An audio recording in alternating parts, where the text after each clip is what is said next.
Assalamualaikum. Kau dah pernah main tak dengan benda ni? Slinky ataupun permainan gegelong. Ada sesuatu yang sangat menarik tentang permainan gegelong ni.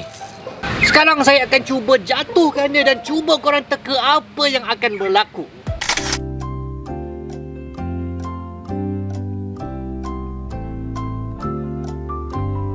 Dah teka dah?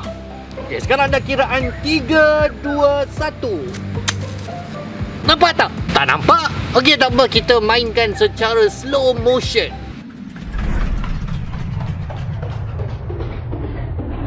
Wah, tengok bahagian bawah gegelong ni. Apabila gegelong ini dilepaskan, bahagian atas jatuh dulu. Dia menolak dan dia memampat ke bawah. Tapi bahagian bawah gegelong ni dia tak bergerak. Dia macam terapung sekejap di udara. Peliknya macam glitch di dunia nyata. Fenomena ini sebenarnya cukup mengagumkan saintis dan ahli fizik. Jadi mereka pun cuba pada gegelong besi dan mereka mendapat hasil yang sama. Mereka cuba pula pada gegelong yang sangat panjang. Pun bahagian bawahnya terapung sebentar.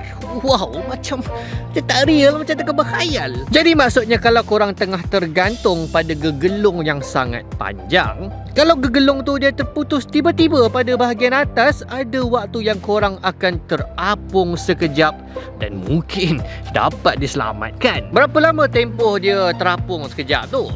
0.3 saat. Menariknya, kalau korang buat eksperimen yang sama pada mana-mana planet pun, korang akan tetap memperoleh tempoh terapung 0.3 saat ni. Graviti rupanya bukan faktor yang mempengaruhi kadar jatuhan gegelong. Jadi, kenapa fenomena ni boleh berlaku? Bila kita pegang permainan gegelong ni, dia berjuntai ke bawah. Sekarang ada daya graviti yang menarik dia ke bawah. Pada masa yang sama ada daya regangan yang melawan daya graviti tersebut, maka dia tak bergerak. Tapi bila korang lepaskan bahagian atas gegelong ni, dia mula memampat ke bawah dalam bentuk ombak. Tapi bahagian bawah dia tak tahu pun yang dirinya tengah jatuh. Jadi dia duk relax je. Sampailah maklumat jatuhan daripada ombak mampatan itu sampai ke bahagian yang paling bawah. Jadi barulah bahagian bawah tu tahu yang dirinya tengah jatuh. Ya lambat kita tengah jatuh ke ni.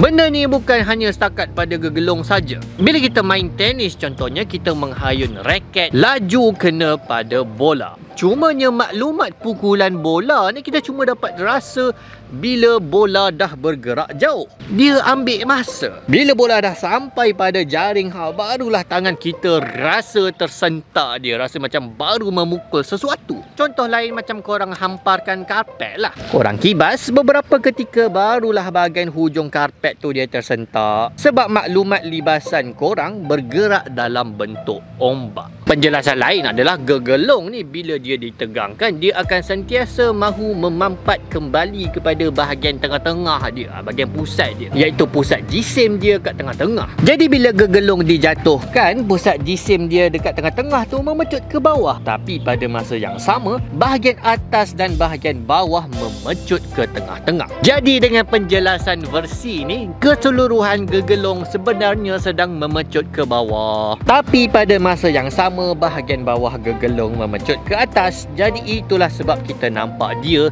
macam tak bergerak. Jadi awesome kan? Daripada satu pemerhatian daripada objek yang biasa-biasa, kita dapat belajar tentang satu fenomena fizik yang cukup menarik.